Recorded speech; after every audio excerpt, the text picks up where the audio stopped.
Oh man, this is like attempt number 3 at doing this video. I did not think I needed to write anything down to do this video, and it turns out I was wrong because I just started rambling in each of the videos and it's very disorganized, everything like that. Still haven't written anything down, but I've done the video 3 times, so I have a pretty good idea of what I need to say. Yeah, so again, the title of the video. The title of the video is Why Did God Give Me ADHD? It's a bit of a clickbait title, I get it. Because God didn't give me ADHD per se. Okay, so this is just going to be the first bit, just some basic sort of like theology that I think everybody kind of knows if they're, Catholic or Christian or whatever, right? I think a lot of people know this. And if you're here because you saw the video title somehow, and it's because you have ADHD, hey, stick around. This might be a good video for you. And for those people who came because they did have ADHD and they kind of wanted to see this video, I'm going to go a little bit into my story, I think a bit. That's a little bit more for people with ADHD. I just want to let anybody know that's here that has some sort of mental disorder or physical disorder that, hey, it's going to be okay. I hope, that's easier. That's easy to say, but just, hey, hold in there. Just have some hope. Okay. And then I'll get into this later. So first of all, I said that God didn't give me ADHD per se, right? It was like an indirect sort of thing. Okay, so what I mean by that is, again, Catholic Christian 101 here. Adam and Eve, God creates Adam and Eve, tells them not to eat from the tree of good and evil. Adam and Eve want to be like God, or at least Eve, and says, hey, God doesn't know what he's talking about, eats from the tree. Both Adam and Eve eat from the tree of knowledge of good and evil, and then they fall. Then God curses them. He says, you're going to die now. So death was brought into the world. And then he curses the ground and says, the ground's not going to do what you say. It's going to bring up weeds in its place. So there's God. God creates man. And then remember in the creation story, the animal's nature was put below man and was subject to man, right? So man goes, I'm not going to listen to God, and tries to put themselves above God. And then God, in turn, goes, hey, guess what? Now your body is going to die. You're cursed. Your body's going to die. And so the ground is going to bring up bad fruit. And oh yeah, you woman there, he curses her body and says, hey, you will now have pain in childbirth. Right? Okay, so what's happening there? So man rebels against God, and then God curses nature so that nature rebels against man. Right? Nature is in rebellion against us. Okay, so that's why there's any form of disorder in the world. It's because nature is like these sorts of disorders. There's other kinds of disorder. Spiritual disorder would be something like sin, right? But that's the reason why there's disorder. And that's actually ADHD, attention deficit hyperactive disorder, right? So that's reason one. Because God did not give me the disorder. Man sinned, and then God's like, hey, sin causes disorder, and now nature is going to rebel against you. Your body's going to rebel against you. So I don't even... that could be a different topic, whether or not it's, God actively cursed the ground, or that's just the natural sort of hey, you rebel against God. This is what happens. I don't know. I'm not a theologian, not going to get into that. I guess I could probably just go read the first 3 chapters of Genesis again, and it'd probably be clear from that, but whatever. So what's next? Okay, so that's just one reason, right? That's not is that a satisfactory reason? Do you hear that and emotionally be like, oh yeah, great, makes that suffering I've been going through a whole lot easier. oh, it's punishment. Yeah, it's a bit of punishment. Nature is in rebellion against us, but hey, there's good news, right? This is kind of like a mini gospel message here, and it wasn't even meant to be. This is seriously just wanted to do a video on why did God give me ADHD? Because I earlier this week, more into last week, was really, really, really struggling with my symptoms, my ADHD symptoms, and like it was like the worst it's been since I got on medication. And I just, I woke up one morning and I was just like kind of feeling sorry for myself. And I was just like, had that sort of thought in my head. Why did why me sort of thought? We'll get into that later. But, why did God give me ADHD? And then I was like, I knew the answer, of course. I knew the answer right away, and it actually encouraged me when I said it back to myself was, hey, this is the reason. Okay, so yeah, the point one, why did God give this to me? Give. Again, he didn't give it, he allowed it to happen. So why did God allow it to happen? Because God could heal anyone at any point. And what I mean by like him giving it to me would be like him purposely disfiguring my body.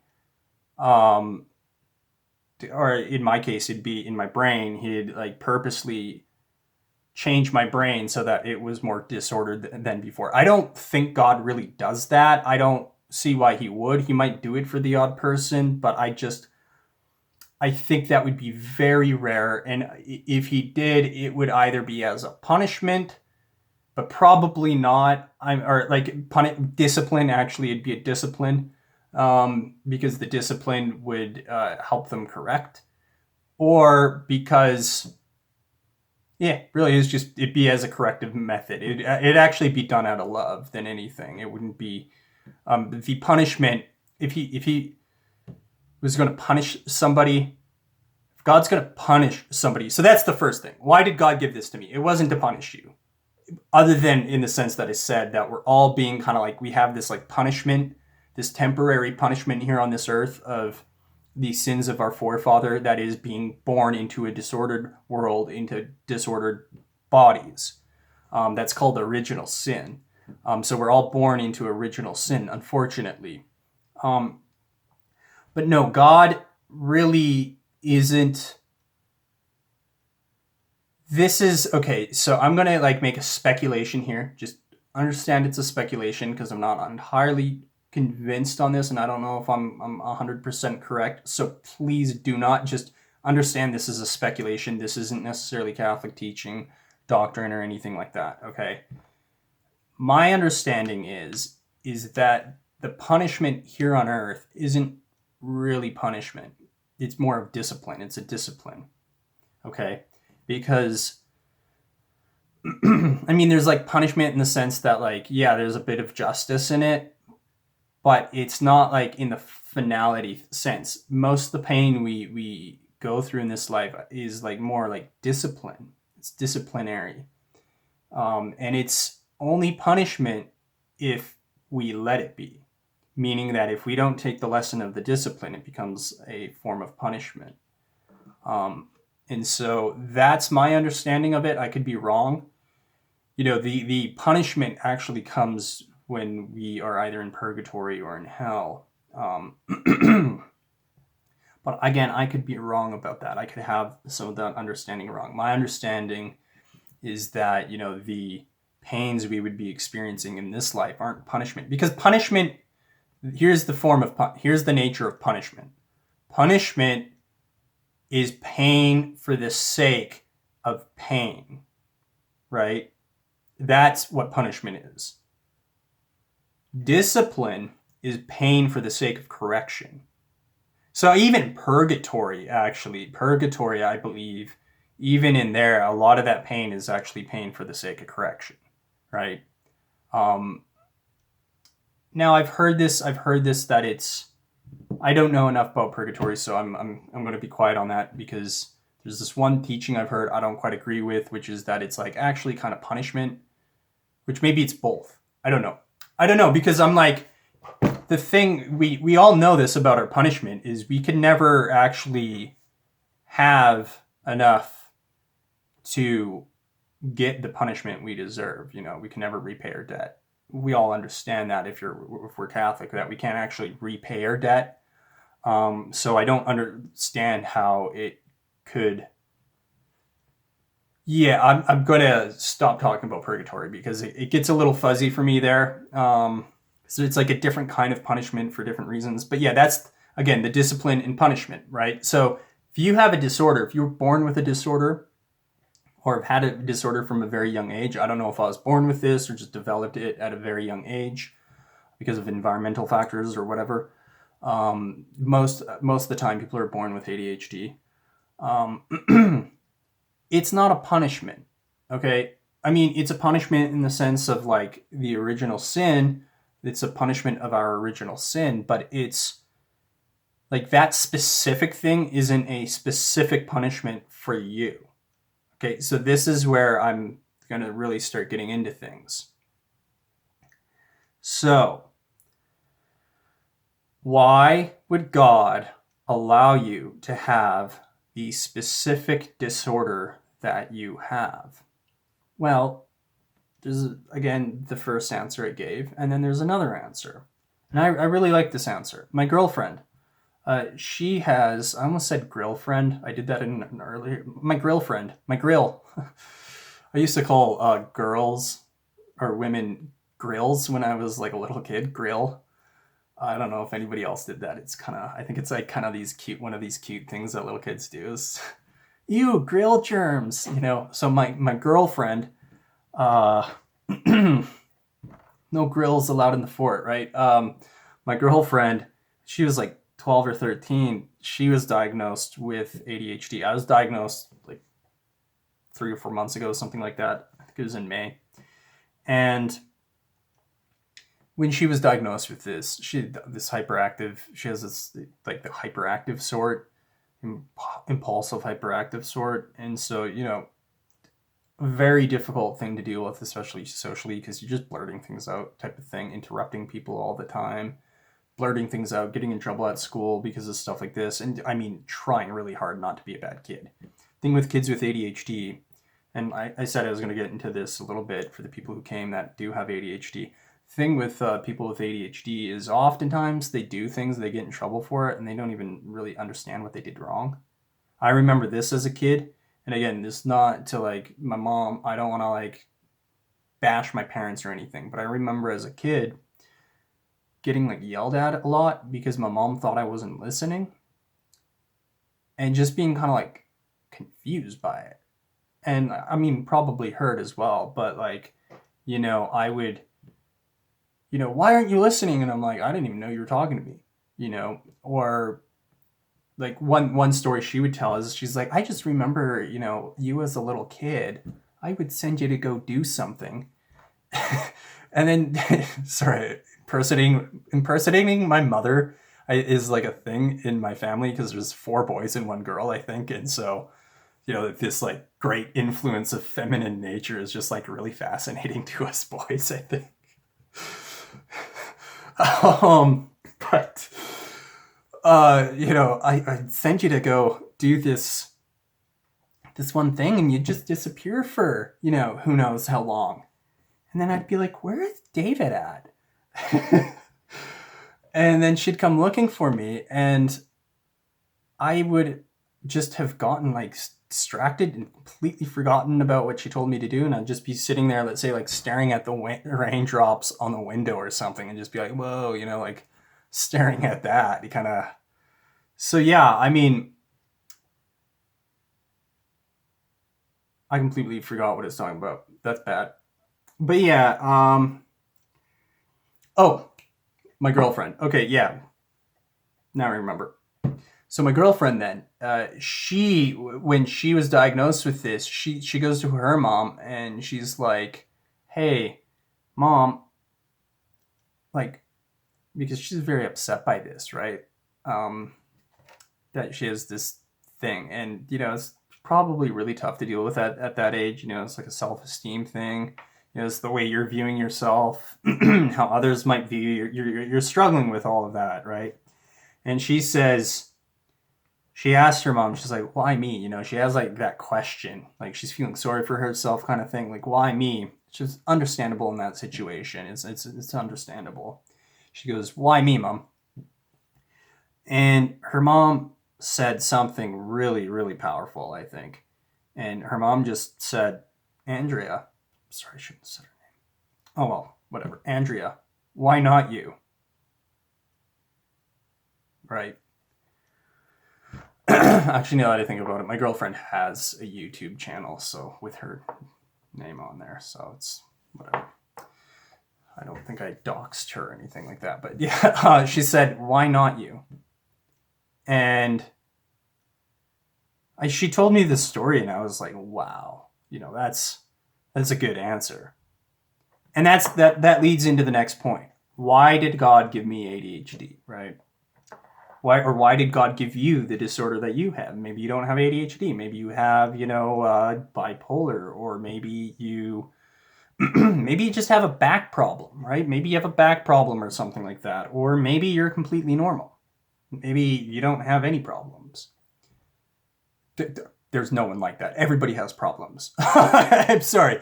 If you don't have any physical or mental problems, maybe you've had like 3 siblings die, or maybe we've all experienced this sort of hardship.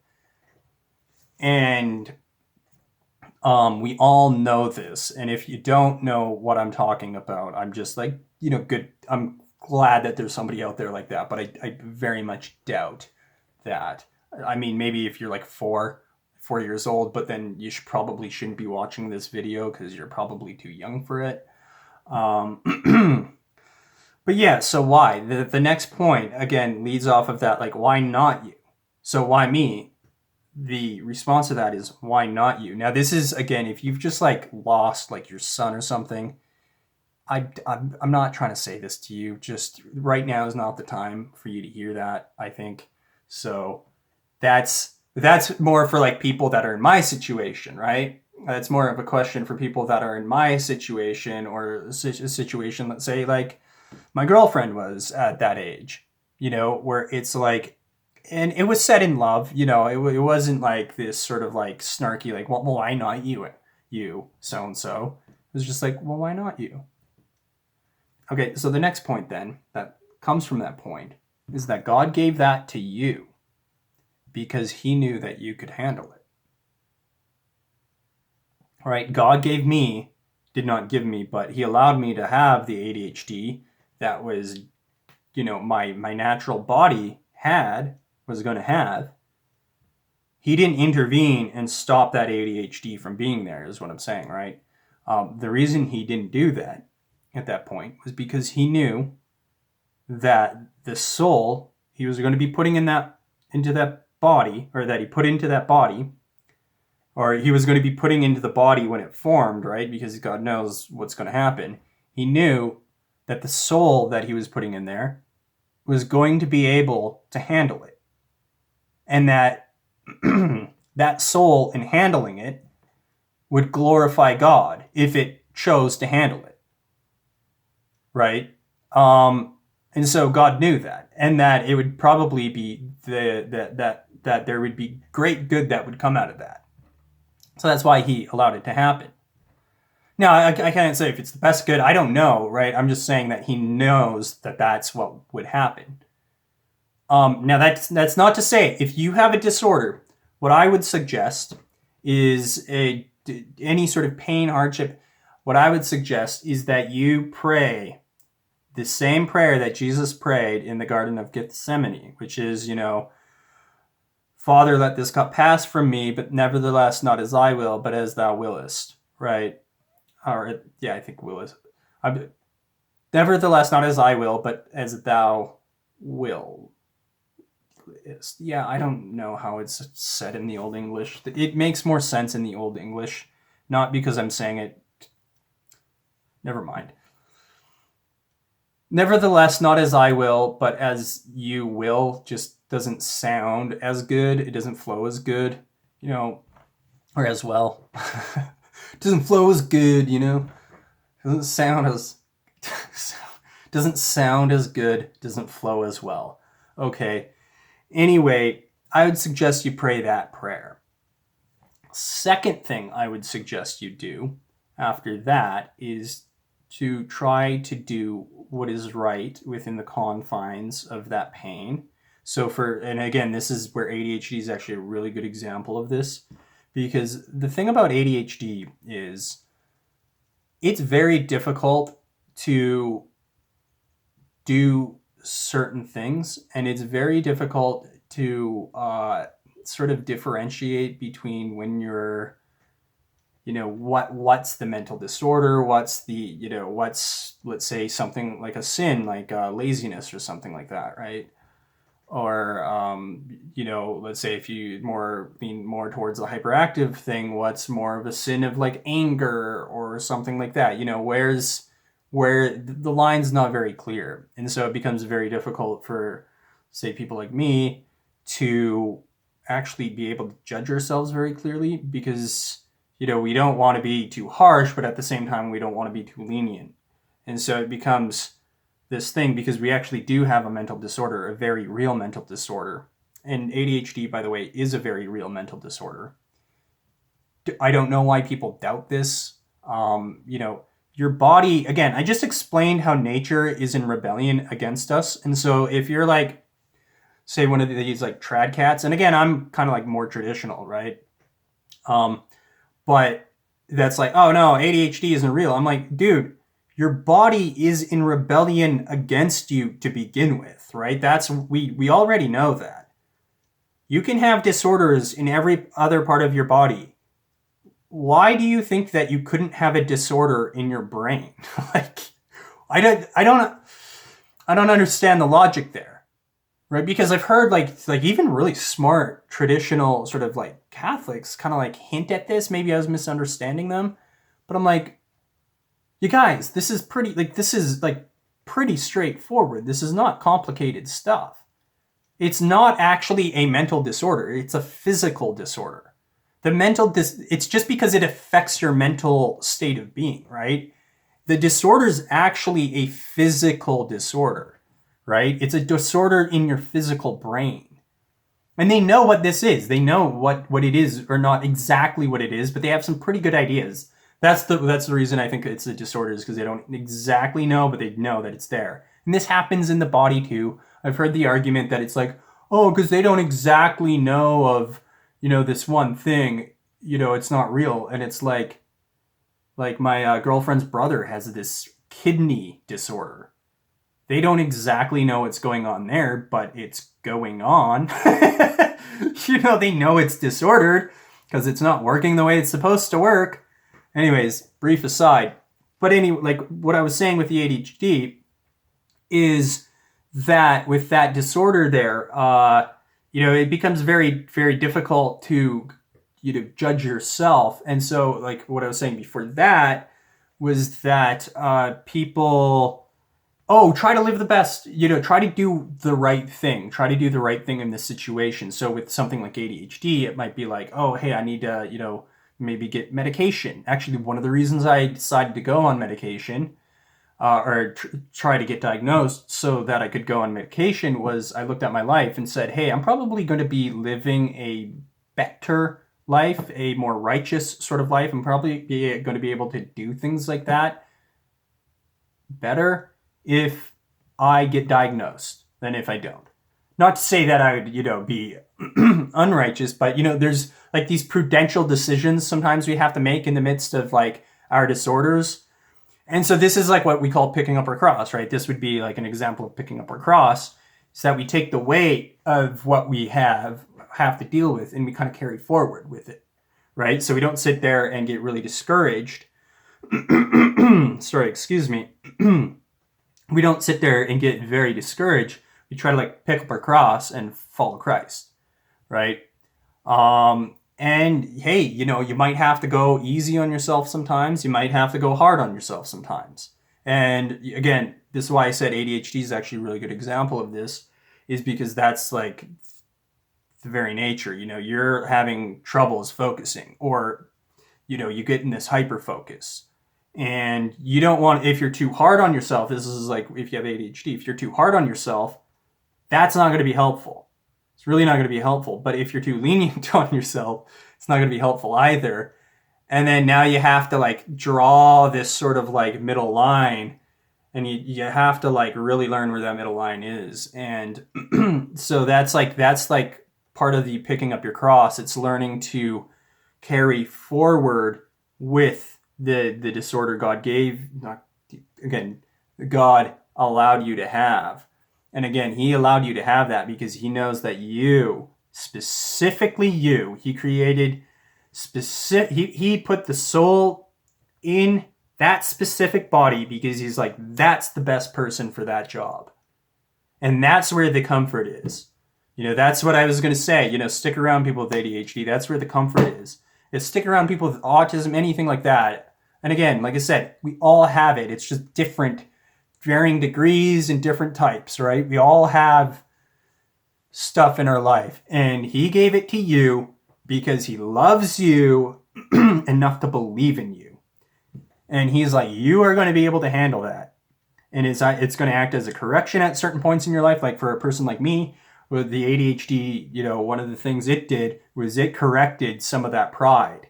Again, I still have, like pride, but like, if I did not have the ADHD, the pride would have gotten out of control very quickly. I can tell you that. I know myself, right?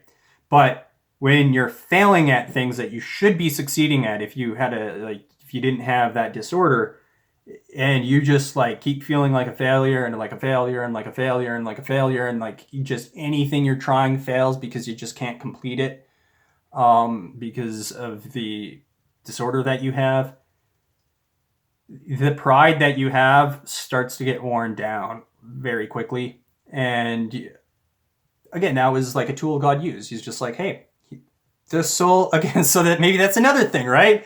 One thing is like, I know they can handle that. And he's like, hey, I think this person might end up struggling with pride. So I'm going to let them have this, and this is going to help them with that. It's going to be a nice reminder that it's like, ha, you think you're awesome, don't you? Right. And then you have like an episode like I did last week or whatever, where you just have these symptoms rear their head and you're like, oh man. And then that helps you, it helps purge the pride from you, right? And so it could be things like that. Maybe not. I'm not saying that I'm not saying that necessarily. I don't want to accuse people of being like, oh, God gave this to you because he thought you were going to be a pretty bad person. I'm saying sometimes. That's for you to judge. That's not for me to judge.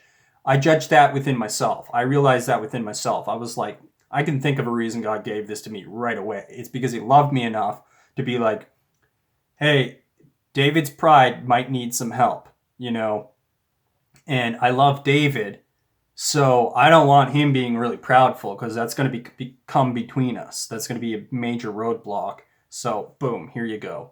And I don't think he formed that. I think he just allowed it to happen, right? So I know I go on sometimes. I know I get lost in these like weird rabbit trails. Like I said, I didn't write anything down. But it turns out I should even do that for videos that I think are going to be pretty straightforward and simple because the ADHD. Hope I'm not beating a dead horse with the like, oh, I have ADHD. But yeah, Anyway, I hope this was helpful. I hope it was informative. Just very quickly, very last thing, just to summarize. Why did God give me ADHD? Or, to put it better, why did God allow you to have the disorders and the pains you have in your life? Well, it's because, number one, we were born with original sin. This part of being alive in this life is we have to deal with this, right? So it's kind of like a punishment. So that's like number one. Number two, it's because, again, we need to ask ourselves, like, if it's specifically why this, why not me, right? Why not specifically me, right? Number three, it's because God like really believes in you. God knows. He knows you can overcome this. He knows that this does not have to be this. You can overcome it. Not like in the sense that it's not there anymore, but whatever the pain is stopping you from being as a Christian person, Whatever, that pain does not have to define you. You can overcome it. That's why God, he knows you can. He's like, this is not going to defeat them. And then number 4, it might be because he's like, hey, this might help them with some of their sins. This might teach them a valuable lesson. That's not even really that's like a prudential sort of like restriction you might put. It's like training wheels, let's say. It's not even really a discipline because you have to commit a sin in order to be disciplined, right? So because this is coming before the discipline, or this is becoming before you even sin sometimes. So that he's just putting like these training wheels on you. And then again, that's 4 is kind of rough. Let's just leave that alone. And yeah, so that's all I want to say. Like, God loves you. He most likely has not given you this because he's punishing you. He will punish you in the afterlife. So get ready for that. Like, you need to get your life in order. But this is not right now a punishment. God does not hate you. He didn't give this to you because he's like, oh yeah. And God, here's another point. Again, this is something I had to tell myself this week.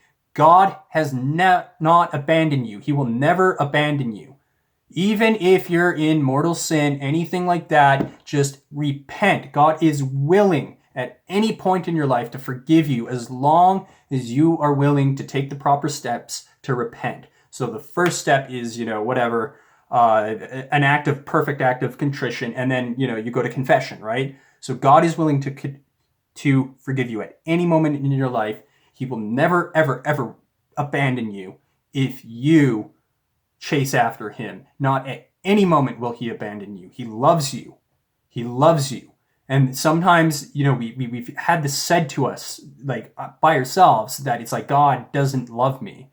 God doesn't care about me. He's going to abandon me. He will never, ever once abandon you. Not even in the midst of the hardest moment of your life. He will never abandon you. You are never alone. You remember that. Whew, I got fired up. Anyway, God love you all.